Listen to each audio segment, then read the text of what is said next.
السلام علیکم ورحمۃ اللہ وبرکاتہ۔ ناظرین، آغاز کرتے ہیں ایک شعر کے ساتھ۔ لہروں کا شور ایک پیغام سناتا ہے، لہروں کا شور ایک پیغام سناتا ہے، دریا اپنی امانت کی یاد دلاتا ہے۔ دوستو، آج ہم بات کریں گے اس حقیقت پر جس نے لاہور کو ہلا کر رکھ دیا ہے۔ جی ہاں، دریائے راوی، وہی دریا جو کبھی لاہور کی زندگی کی علامت تھا، مگر 38 سال پہلے اس کا پانی کم ہوا اور ہم نے سمجھ لیا کہ اب یہ زمین ہماری ہے۔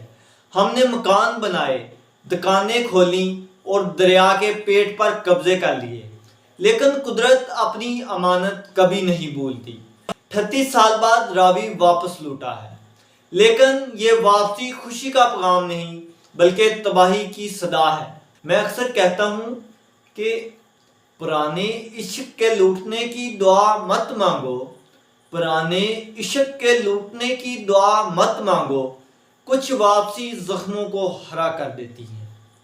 راوی بھی لوٹا ہے اور اس کی واپسی نے وہ کہانیاں بہا دی ہیں جو انسان نے اپنی ضد پر تعمیر کی تھی۔ وہ بستیاں جو پانی کی گزرگاہ پر آباد کی گئیں، آج صفحۂ ہستی سے مٹ رہی ہیں۔ دوستو، یہ کوئی عام واقعہ نہیں، یہ انتباہ ہے۔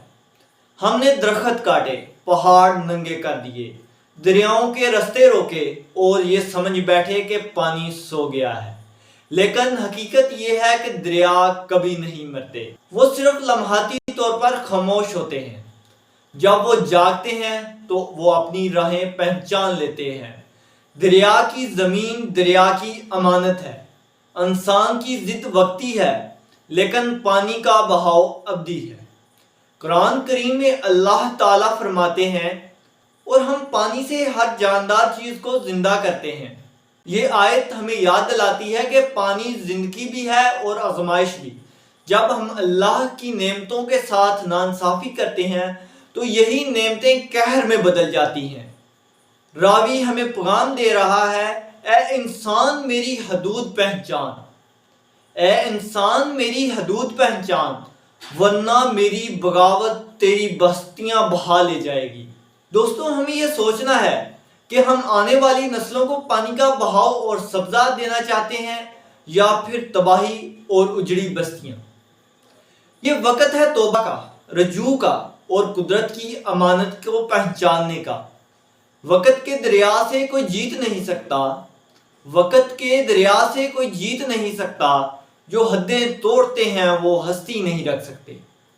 ناظرین، اگر آپ چاہتے ہیں کہ ہم سب مل کر یہ شعور پھیلائیں تو اس ویڈیو کو لائک کریں، اپنے دوستوں کے ساتھ شیئر کریں اور ہمارے چینل کو سبسکرائب کرنا نہ بھولیں، کیونکہ آپ کا ایک شیئر شاید کسی کو بیدار کر دے اور کسی کی زندگی محفوظ ہو جائے۔ دعا ہے کہ اللہ ہم سب پر رحم فرمائے۔ آمین۔ جزاک اللہ خیرہ۔